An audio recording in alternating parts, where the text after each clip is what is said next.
नमस्कार दोस्तों, मैं आपका दोस्त भवानी शंकर बटोही। दोस्तों, जैसा कि मैं आपको समय-समय के ऊपर बहुत सी शख्सियतों से आपका रूबरू कराता हूँ और उसका बेसिक कारण ये है कि आप लोगों को ध्यान है कि मैं लेखक और कवि हूँ 1983 से।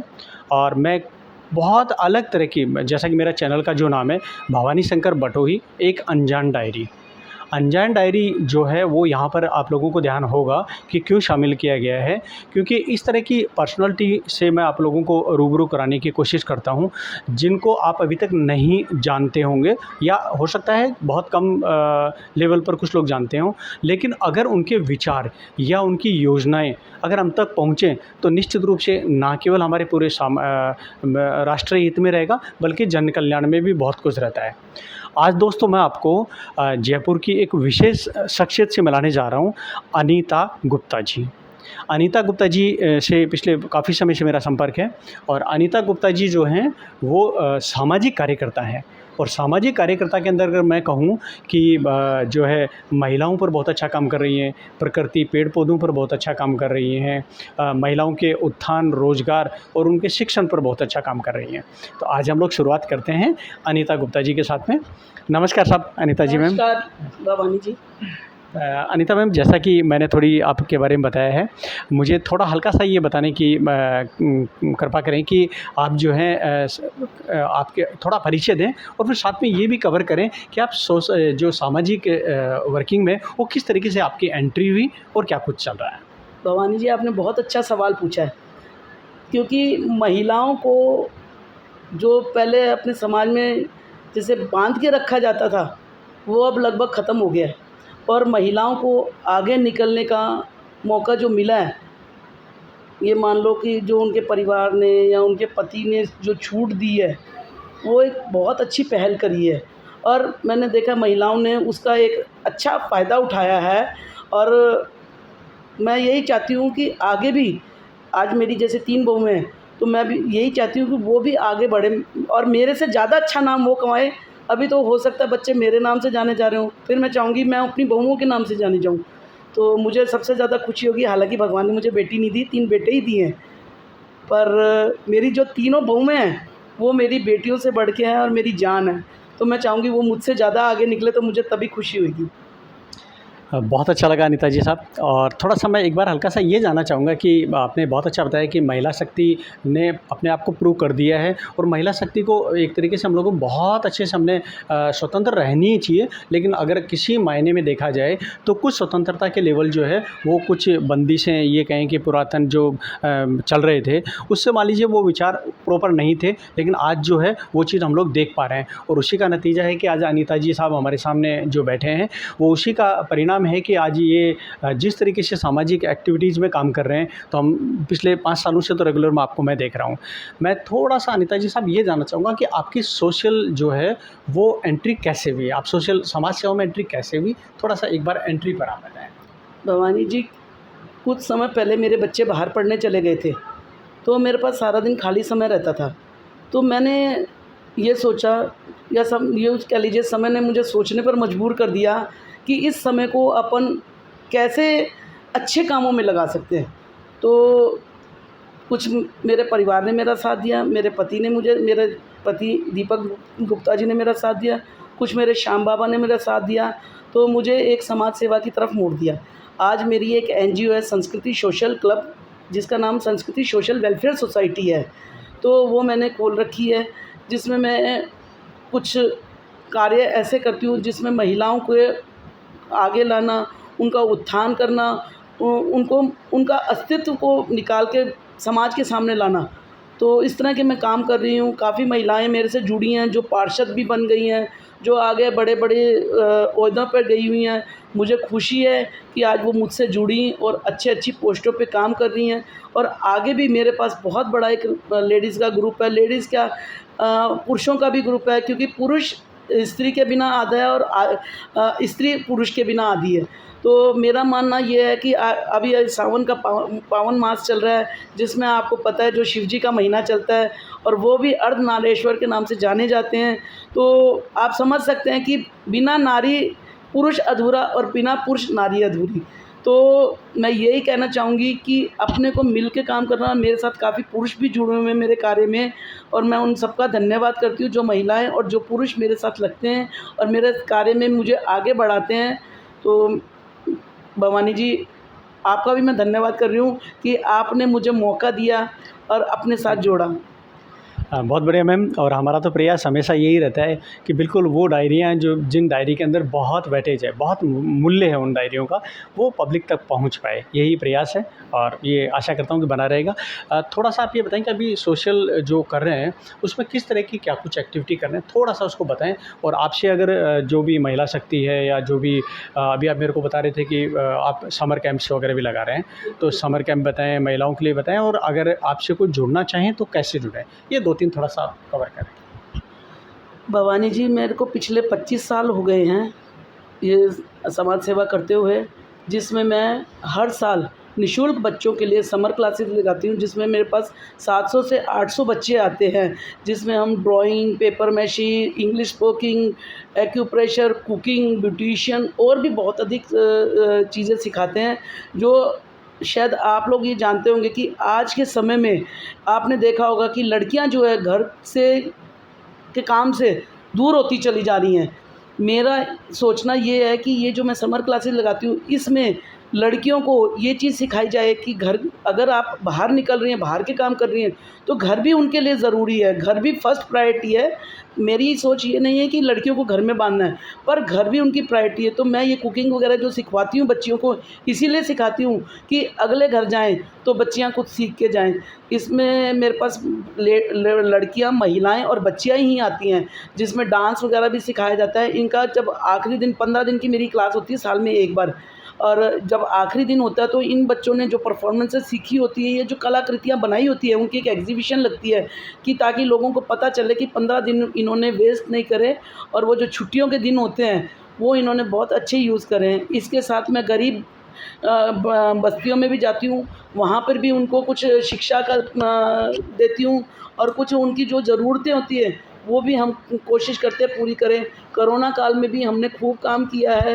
लोग जो भूखे रह रहे थे, या जिनको हॉस्पिटलों में जगह नहीं मिल रही थी, या को काफ़ी परेशान थे। बाहर निकले आप कोरोना के टाइम पे? बाहर बिल्कुल, मैं एक दिन भी घर में नहीं रही हूँ, जबकि हालांकि मुझे कोरोना नहीं हुआ था, पर मुझे चेस्ट कंजेशन बहुत भयंकर हो गया था। डॉक्टरों ने मुझे बोल दिया था कि अगर ये बाहर निकलेंगी, मुझे बहुत तो अच्छा लग रहा है ये बात मतलब मेरे परिवार ने भी मुझे कभी इस चीज़ के लिए रोका नहीं। मेरे पति ने और मेरे बच्चों ने, मेरी बहुओं ने मेरा पूरा साथ दिया कि मम्मी आप काम में लगो और आप करो जो कुछ करना है। तो मैं पूरा कोरोना काल में बाहर रही हूँ, और जो मुझसे मदद हो पाई है, मैंने एक समाज सेवा के नाते वो मदद करने की लोगों की कोशिश करी है। बहुत अच्छा दर्शकों, कितना अच्छा लग रहा है, क्योंकि कोरोना के टाइम पर जहाँ हम लोगों ने अपने आप को अपने घरों में कैद कर लिया था, वहाँ कुछ लोग ऐसे भी थे जो हम लोगों के लिए कुछ कर रहे थे। और अच्छा लगा कि अनीता जी साहब जो हैं वो इस एक्टिविटी में बहुत अच्छे से पार्टिसिपेट कर रहे थे। महिलाओं के लिए बहुत अच्छा काम कर रहे हैं, बच्चों के लिए समर कैंप लगा रहे हैं, महिलाओं के लिए लगा रहे हैं, और आप उनके कुछ रोज़गार के लिए भी कुछ एक्टिविटी कर रहे हैं, वो भी थोड़ा आप बताएँ किस तरह से क्या? मैं इनके रोज़गार के लिए, मेरी हर साल एक एग्ज़िबिशन लगती है, बहुत कम, मतलब जैसे अब हमारी मजबूरी है कि हम जो जगह लेते हैं हमें कुछ उनका पे करना पड़ता है, बस उतना से उनसे लेते हैं, और एक छत के नीचे लाने की हम उनको कोशिश करते हैं कि सारी जितनी भी महिलाएं अपने घर में लघु उद्योग कर रही हैं, वो एक छत के नीचे आके अपने व्यापार को फैलाती हैं, अपनी पहचान बनाती हैं। और उसके साथ लोगों को बेनिफिट ये रहता है कि इतनी गर्मी में और इतनी बारिश में या किसी में बाहर नहीं जाके वहीं एक छत के नीचे सभी चीज़ें खरीद लेती है। इस बार भी मेरी 5 और 6 अगस्त को विद्याधर नगर जयपुर सेक्टर 2 में उत्सव में एग्जीबिशन होने जा रही है, जिसमें कम से कम 45 स्टॉलें हैं, और सारी मेरी बुक हो चुकी हैं। और लोगों का एक अच्छा मैंने रुझान देखा कि उन्होंने बढ़ चढ़ के इसमें भाग ले रही हैं, और मेरे कम से कम 5 से 10 हज़ार की लोगों की गैदरिंग रहती है। आप यकीन नहीं करेंगे कि मैंने ये एग्ज़िबिशन कोरोना काल में भी करी, और उसमें भी मेरी बहुत सक्सेस रही। और मैं आपको एक चीज़ बताना भूल गई, कोरोना काल में जब परिवार पति पत्नी से जुदा हो रहा था और बच्चे माँ बाप से जुदा हो रहे थे, उनकी सेवा नहीं कर पा रहे थे। उस समय में मेरे बच्चों ने मुझे अपने हाथों से दवाइयाँ दी और अपने मतलब उन्होंने ये कहा, मम्मी हम अपने हाथों से आपकी सेवा करेंगे। तो मैं तो मेरे बच्चों का और मेरे परिवार का, मेरे पति का धन्यवाद करती हूँ कि उन्होंने इस विकट स्थिति में मेरा साथ दिया और उन्होंने मेरी सेवा करी। दोस्तों बहुत अच्छा लग रहा है। कई बार होता है हम कुछ ऐसे अपने करीबियों के साथ में होते हैं, पास में होते हैं, लेकिन हमें उनके बारे में वास्तव में पता नहीं होता है। मुझे मैम के बारे में कोरोना का ध्यान नहीं था, इतना कुछ पता नहीं था कि जितना मुझे आज पता चल रहा है। और ये जो अगस्त में 5 और 6 अगस्त को आप जो एक एग्जीबिशन महिलाओं के लिए करने जा रही हैं, मैं निश्चित रूप से कोशिश करूँगा कि उसको कवर करके आप लोगों तक बताया जाए। और इस तरह की पर्सनैलिटी अगर रोज़गार वगैरह पर करती हैं, क्योंकि लोग अपने हितों के लिए बहुत कुछ करते हैं, लेकिन हम दूसरों के लिए अगर करते हैं वही जीवन है। आप मेरे ख्याल से, जैसा हमारी बात हो रही थी, आप पौधारोपण नेचर वगैरह के लिए भी कुछ एक्टिविटीज़ में हैं? मेरा हर साल पौधारोपण का कार्यक्रम भी रहता है और मेरा ख़ास ये ध्यान रहता है कि जब मेरे घर में किसी का जन्मदिन होता है, जैसे मेरे पति का जन्मदिन हो रहा है, पिछले 5 साल से रेगुलर कम से कम 101 पौधे मेरे कोशिश रहती है कि उनके जन्मदिन पे लगाए जाएँ। जैसे मेरे बच्चों का जन्मदिन होता है तो मेरा एक संदेश यही है कि आपके बच्चों का जन्मदिन हो, आपकी शादी की सालगिरह हो या कुछ भी हो, भगवान के नाम के साथ-साथ अगर आप देश में और जनता के लिए कुछ हरियाली लाएँ तो सबसे अच्छी बात है। अभी आप धीरे-धीरे समझ रहे हैं कि पानी की कमी होने वाली है, अपने पास जो संसाधन है वो कम होने वाले हैं। अगर आप अपने बच्चों के जन्मदिन या मैरिज एनिवर्सरी पे ज़्यादा नहीं तो 20 या 21 पौधे भी लगाएंगे तो अपने देश में हरियाली फैलेगी और अपना जो वायु प्रदूषण है वो सब ख़त्म हो जाएगा। तो मेरा आप सबसे निवेदन है कि इस तरफ भी आप सब लोग ध्यान दें और ये पौधारोपण करते रहें। हम लोग परिंदे के काम भी करते हैं। गर्मियाँ जैसे ही आती हैं उस टाइम हम पक्षियों के लिए परिंदे लगाने शुरू कर देते हैं, जिससे कि जो प्यासे पक्षी होते हैं वो बेहाल नहीं होएं। फिर हम संक्रांत पे पक्षियों के लिए वो भी करते हैं जिसमें पक्षी गिर के मर जाते हैं, कुछ कट जाते हैं अपनी डोर से, उनको भी हम ले जाते हैं, अस्पताल ले जाते हैं, उनकी हम सेवा करते हैं। तो भगवान ने हमें बहुत छोटा-सा जीवन दिया है और पता नहीं कब कैसे हाथ में रेत की तरह निकल जाएगा। तो मेरा तो मानना यही है कि ये छोटे-छोटे कार्यक्रम करके आप जन सेवा करते रहें और एक अपने जीवन को एक आदर्श बनाएँ। पता नहीं अगले जन्म में अपने को क्या जीवन मिले, हो सकता है हम भी पशु-पक्षी के रूप में बन के नहीं आ जाएँ। तो हमारा मानना ये है कि हम उन पशु-पक्षियों का दर्द अभी से समझना शुरू कर देंगे और उनको नहीं सताएँगे तो अपने लिए एक आदर्श होगा और अपन एक जीवन में कुछ उन्नति का काम कर सकेंगे। क्योंकि कहते हैं कि पुण्य की जड़ हमेशा हरी रहती है। तो ये हमारे छोटे-छोटे पुण्य हैं जो विधाता ने हमें यहाँ भेजा है और ये करने के लिए करा है। तो मैं तो उस विधाता का धन्यवाद करती हूँ, मेरे श्याम प्रभु का धन्यवाद करती हूँ कि उसने हमें यहाँ इस जीवन दिया ये अच्छे काम करने के लिए। दोस्तों बहुत अच्छा लग रहा है वास्तव में। आज एक नए विचार, नई सोच हम लोगों को मिली है कि हमें ना केवल पौधारोपण करना चाहिए बल्कि पक्षियों पर भी ध्यान देना चाहिए, क्योंकि ये सही है। क्योंकि हम ये मानते हैं कि हम फिर इस दुनिया में आते हैं बार-बार, तो हम लोगों को अगर हम कल्याण के लिए करेंगे तो बहुत ही अच्छा रहेगा। बहुत अच्छा लग रहा है। और दोस्तों मैं आपसे एक चीज़ और कवर करना चाहूँगा, मैम केवल सोशल वर्किंग में नहीं है, उसके अलावा क्या है कि अपने समाज बंधु हैं, अग्र समाज, उसके अंदर भी पूरी पार्टिसिपेशन करती हैं। और एक और राज मैं आप लोगों को यहाँ बताने जा रहा हूँ, वो ये है कि मैम बीजेपी के साथ बहुत अच्छे से जुड़ी हुई है महिला विंग से। तो थोड़ा आप मुझे अपने राजनीतिक करियर के बारे में बताएं कि आप सोशल वर्किंग से राजनीति में कैसे आए, वो थोड़ा आप मुझे बताएं। भवानी जी, आप इतने अच्छे सवाल पूछ रहे हैं कि मुझे लग रहा है कि मेरी एक जीवनी आप पूरी कवर कर रहे हैं। मेरे तीन छोटे पोता-पोती हैं, तो मैंने बच्चों को हमेशा ही कह रखा है इनको छूट दे दो, तुम इनको बांधो मत। मैंने जीवन में देखा है लोग बच्चों को बांध देते हैं, पढ़ने नहीं देते हैं, सिर्फ पढ़ाई करते हैं। तो मैं कहती हूँ बच्चों को जीने दो, उड़ने दो आकाश में। मेरे पूरे परिवार ने, मेरे पति ने, मेरे बच्चों ने मुझे बहुत छूट दी है और मैं चाहती हूँ मैं कभी उसका गलत फ़ायदा नहीं उठाऊँ। मैं आज बीजेपी से भी जुड़ी हुई हूँ। जो मुझे बीजेपी मेरे को कार्य देता है मैं उसको पूर्णतः करने की कोशिश करती हूँ और मुझे बहुत अच्छा लगता है कि इस बहाने मैं थोड़ा राजनीति में भी आ गई हूँ। और आगे तो देखो जो अपने भाग्य में लिखा वही होना है। और मुझे वैसे राजनीति का इतना कोई शौक़ नहीं है, पर ठीक है कि आज अपन समाज से जुड़े हुए हैं, बीजेपी से जुड़े हुए हैं, वो जो मुझे कार्य देती रहती हैं, मेरी कोशिश ये रहती है कि उसको पूर्णतः करने की कोशिश करूं। राघव शर्मा जी भी मेरे साथ बहुत अच्छी तरह जुड़े हुए हैं, जो हमारे समाज जयपुर के जिला अध्यक्ष हैं। मैं उनका भी बहुत धन्यवाद करना चाहूँगी कि उन्होंने हमेशा मुझे आगे रखा। अनुराधा जी महेश्वरी हैं, वो भी मुझे हमेशा हर काम में आगे रखती हैं, तो मैं इन सब का भी धन्यवाद करती हूँ कि हमेशा इन्होंने मुझे हर छोटे-छोटे कार्य में याद करा और उन्होंने जो मुझे ज़िम्मेदारी दी है, वो मैंने पूर्ण करने की हमेशा कोशिश करी है। मैम, क्या आप आने वाले टाइम पर राजनीति के अंदर बहुत बड़े स्तर पे एंट्री की प्लान कर रहे हैं? जैसा कि आपको जयपुर में एक बहुत अच्छी आपकी फ़ेम नाम हो चुका है, लोग आपको देख रहे हैं, वॉच कर रहे हैं, आपसे आशाएँ भी कर रहे हैं। तो क्या मैं ये मान के चलूँ कि आप आने वाले टाइम पर राजनीति में बहुत बड़ी कुछ स्तर पे एंट्री लेने जा रहे हैं, या आप मतलब थोड़ा-सा बताएँगे? भवानी जी, ये आपने कुछ अलग चीज़ छेड़ दी। हालाँकि मेरा राजनीति में ऐसा जाने का कोई इरादा नहीं है। मेरे को समाज सेवा में बहुत अच्छा लगता है। किसी की तकलीफ़ सुनना, किसी के दुःख दर्द दूर करना, किसी के काम आना, इससे बड़ी चीज़ नहीं है। और फिर भी मैं ये कहूँगी, अगर मुझे बीजेपी कोई ज़िम्मेदारी देता है, तो मैं उसको निभाने की पूर्ण कोशिश करूँगी अपने तन, मन, धन से। जो भी मुझसे बन पड़ेगा मैं ज़रूर करूँगी। पर अगर मुझे समाज सेवा ही मिली रहे, तो मैं भगवान का धन्यवाद करूँगी कि उन्होंने मुझे समाज में भेजा है, दुनिया में भेजा है समाज सेवा करने के लिए।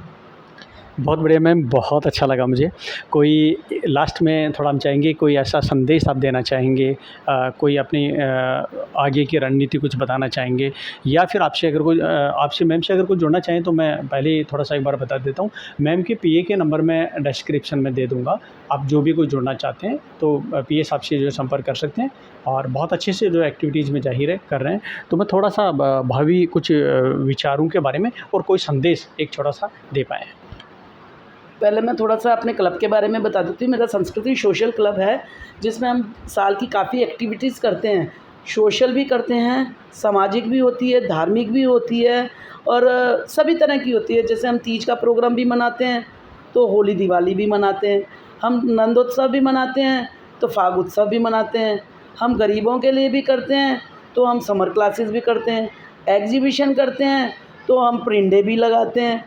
हम पेड़-पौधे भी लगाते हैं। हर तरह के हम कार्यक्रम करते हैं। हमारे यहाँ पर मेंबर्स बनाए जाते हैं, जो हमारे हर कार्यक्रम में हमारे साथ हमारी सहभागिता निभाते हैं। और जो भवानी जी आपने पूछा है कि आप आगे क्या करना चाहेंगी, तो मैं तो यही चाहूँगी कि हमेशा समाज सेवा में लगी रहूँ, लोगों का भला होता रहे, भगवान अपने से किसी का बुरा नहीं कराए और हमेशा लोगों के लिए अच्छी सोच रखें। हम किसी को कुछ दे नहीं सकते, तो कम से कम उनकी कुछ, जो अपन कहते हैं ना कि भई जिस तरह से कुछ दर्द कम कर सकें और उनका कुछ बुरा नहीं करें सबसे पहले। क्योंकि आज मैंने जो देखा है समाज में खींचातानी वाला, कि लोग जो आगे बढ़ता है उसको खींचने की कोशिश करता है। तो मेरी कम से कम महिलाओं से तो ये निवेदन है कि महिलाएँ एक दूसरे को खींचातानी नहीं करें। अगर कोई आगे बढ़ रहा है, तो अपना दूसरा हाथ उसके पैर के नीचे रख दे कि तू चढ़ और मैं तेरे साथ हूँ। और मैं पुरुषों से भी यही निवेदन करती हूँ कि पुरुष भी अपनी महिलाओं को एक दूसरा हाथ दे दें, जिससे वो महिला आगे बढ़े और अपनी तरक्की करे। क्योंकि ये एक महिला की तरक्की नहीं है, उसके पूरे परिवार की, उसके पूरे समाज की तरक्की है।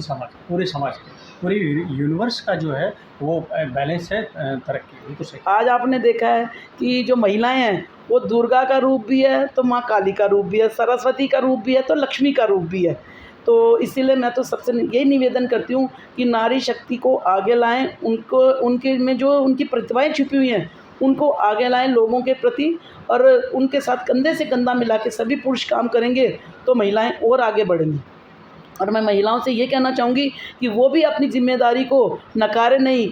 परिवार उनके हैं, तो उनको परिवार के प्रति भी अपनी पूरी ज़िम्मेदारी निभानी चाहिए। ये नहीं कि वो खाली बाहर काम करे, परिवार को एक तरफ त्याग दे। तो मेरा पुरुष और महिलाओं से दोनों से निवेदन है, जो उनके कार्य हैं वो करें और एक दूसरे का सहयोग करें।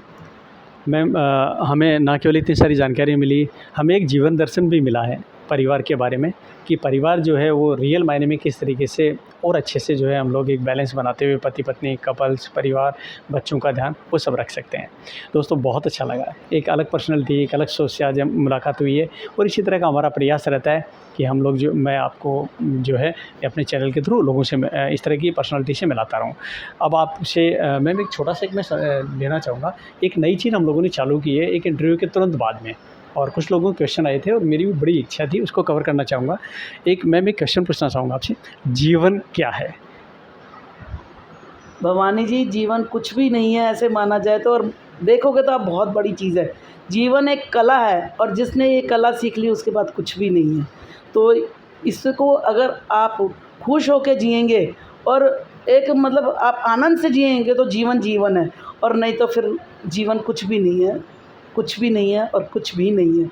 तो मेरे तो लोगों से सबसे यही रिक्वेस्ट है कि आप इसको हँसी खुशी जिएँ और एक दूसरों की मदद करने की भावना ज़रूर रखें, जिससे कि आपका जीवन जो है, जो छोटा-सा प्रभु ने आपको दिया है, उसको आप एक अच्छी तरह से जिएँगे तो लोगों को भी फ़ायदा होगा। आज मैं देखती हूँ लोगों के मन में ये रहता है, ये तेरा और ये मेरा, अपना कुछ भी नहीं है, अपना जीवन भी अपना नहीं है।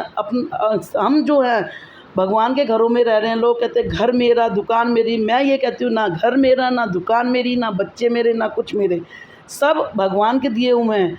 इन्हीं को ही और भगवान ने अपने को सांसें दी हुई है, अपन तो उन सांसों का मोल देते हैं और उसका कर्जा चुकाते हैं और उसके घर में रहते हैं। मुझे तो लगता है कि ना तो अपना जीवन ही नहीं है तो फिर अपन अपना कहते क्यों हैं। सब भगवान का है, भगवान के निमित्त कर दो और समाज सेवा में लगे रहो, बस देखो कितना मज़ा आएगा आप लोगों को। मैम आपका बहुत बहुत धन्यवाद, व्यक्तिगत रूप से भी आपको बहुत बहुत धन्यवाद। Thank you ma'am. Thank you Bhavani ji, और मैं आपके चैनल को भी बहुत बहुत धन्यवाद करती हूँ कि जिसने हमें चुना और हमारा इंटरव्यू लिया। और इसी तरह हम भगवान से दुआ करेंगे कि भवानी जी आप जीवन में आगे से आगे बढ़ो और आपका चैनल दुनिया में मशहूर हो जाए। Thank you ma'am. दोस्तों आपका बहुत बहुत धन्यवाद। थैंक यू, बहुत बहुत धन्यवाद। 10 मिनट। पुराने जो भी मेंबर्स हैं, बोर्ड मेंबर्स, संस्कृति शोषित करके सामने मंच पर आए और दीप प्रज्वलित होते हुए उसका पूरा समर्थन करें।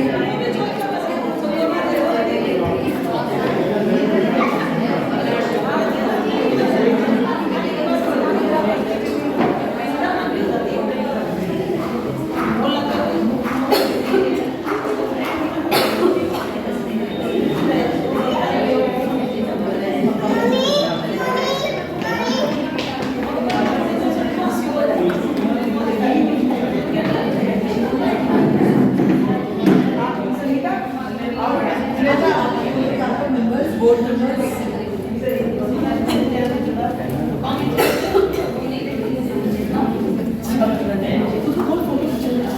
हाँ